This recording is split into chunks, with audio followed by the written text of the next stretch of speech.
Are you looking to break into information security? Or maybe you're already in information security and you're looking to advance your career. Well, in this video, I'm going to go over my top 5 certifications for information security for the year 2020. Stick around for the rest of the video. So certifications are always an interesting discussion, especially in information security and information technology. There's so many different certifications and certification bodies out there. It can be daunting to figure out which ones are in demand and which ones you should go for. I'm going to go over my top 5 certifications for information security that you should be looking at in the year 2020. Number 1, Security Plus. Security Plus is from CompTIA. Now, Security Plus is $339 US. The thing with Security Plus is it's really seen as kind of an entry-level certification for information security, even though information security or cybersecurity isn't necessarily an entry-level area of technology. The questions are mainly multiple choice. You might also receive some performance-based. Those are questions like drag and drop or select multiple, things like that, fill in the blank. And if you're going to work in the defense industry or the government, you're going to be required to have at least a Security Plus certification. So it's actually a really good entry point. As far as experience, they recommend around 2 years experience for the exam, but honestly, you could pass it without any experience. Obviously, the more you have, the more it's going to help you, but it's really meant for that entry into information security. The second certification is the CCSP, and that stands for the Certified Cloud Security Professional, and that's from ISC squared. Cloud is obviously a big deal right now and is catching on everywhere. You might be wondering, well, why am I not recommending something like an AWS from Amazon certification or a Microsoft Azure certification or a Google certification? Well, here's the thing. With cloud, it's really unclear where things are going and who is going to control the major market. For example, in networking, you have Cisco, who is the giant, right? They control a lot of the networking environment.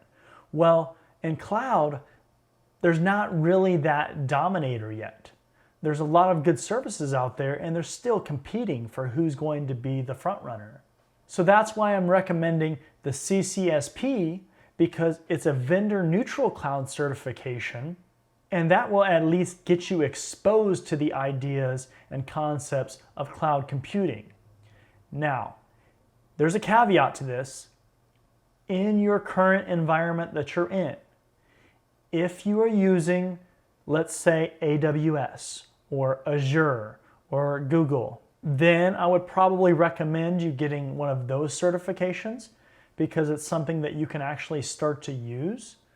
But one of the problems is that if you get an Amazon certification, you're kind of committing down that path.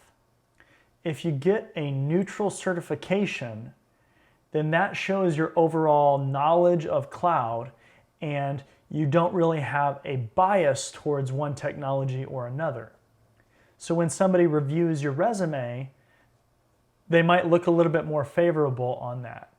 For the CCSP, it requires 5 years experience and the cost is $599 US. So it's definitely a little bit more expensive than the CompTIA Security Plus. The third certification that I'm recommending is the OSCP, or the Offensive Security Certified Professional. And this is from Offensive Security. Now, the OSCP is a different kind of beast compared to the other certifications.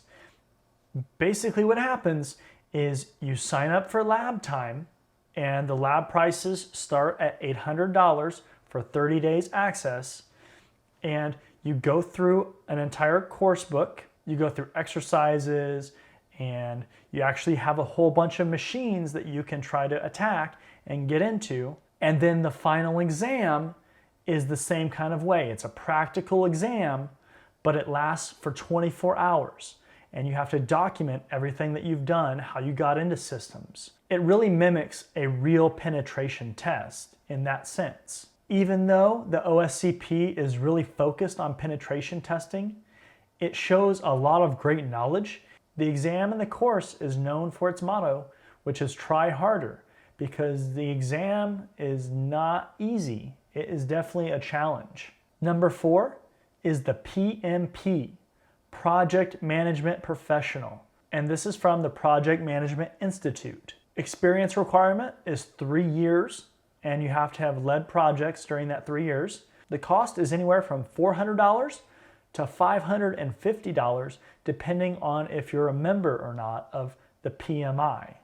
Now you might be saying, why do I have a project management certification on here? Well, think about this. Within information security and really information technology in general, there are always changes that are happening. New technologies, new implementations. There's a lot of moving parts that are going around, a lot of projects. And we need people that can help manage those projects and keep things on track. And specifically within information security, as there's more frameworks that are added that require a lot of different controls to be implemented, we really need people that are helping to manage this. A lot of times the technician or the engineer really focuses on the technical aspect of things, but if they're in charge of a project, they might let that execution slip a little bit. So we really need people that are dedicated to help make projects a success. Number 5 is the CISSP, the CISSP, or the full name is Certified Information System Security Professional. Now, in information security, this is the golden standard. This is the major certification. If you were to get one certification off this list, this is the one that you would want to have. Now, it requires 5 years of work experience. And something to pay attention to is that the CompTIA Security Plus has no experience requirement. The OSCP, no experience requirement. The CCSP has a 5-year experience requirement. The PMP has a 3-year experience requirement. And the CISSP has a 5-year experience requirement. So you can see some of these just naturally are challenging because you have to get that experience requirement. You can't just take the exam and be good to go. And that makes it challenging because you just have to have the time and grade. There's no substitution. But as far as the CISSP or the CISSP, like I said, this is the golden standard. There are so many jobs that want this certification. It covers the entire gambit of information security. Things like software, things like penetration testing and physical security, all kinds of different stuff that most people don't have experience to everything. They might have experience in a few of the domains, but that is the ultimate certification. Now, are you ready for the bonus certification that I'm going to give you? Well, the 6th and bonus one is the CISA, the CISA, Certified Information System Auditor.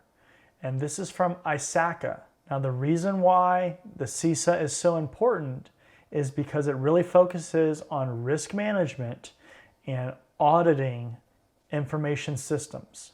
The CISA cost is anywhere from $400 to $600, depending on if you're a member or not of ISACA. Think about all these different environments and needing to audit these systems. We need people that are aware of how risk is managed and how to approach processes and technology and really find that risk so we can be even more secure. I'm going to give you some resources in case you want to do a little bit more research and find out what other certifications are important, and maybe you choose to go a different path. But based on what I've seen and what I know, these are definitely really good ones to get. And compared to a lot of other ones, like the GIAC from SANS, those cost a lot of money. Even though they're really valuable, they're out of reach for a lot of people if you have to self-fund this stuff.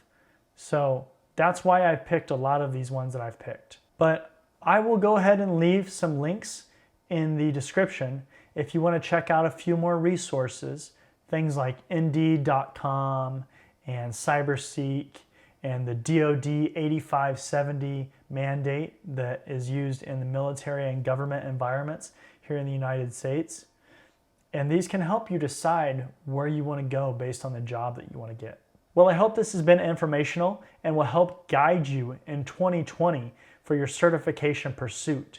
If you enjoyed the content, go ahead and smash the like button and subscribe. And until next time, I'll see you later.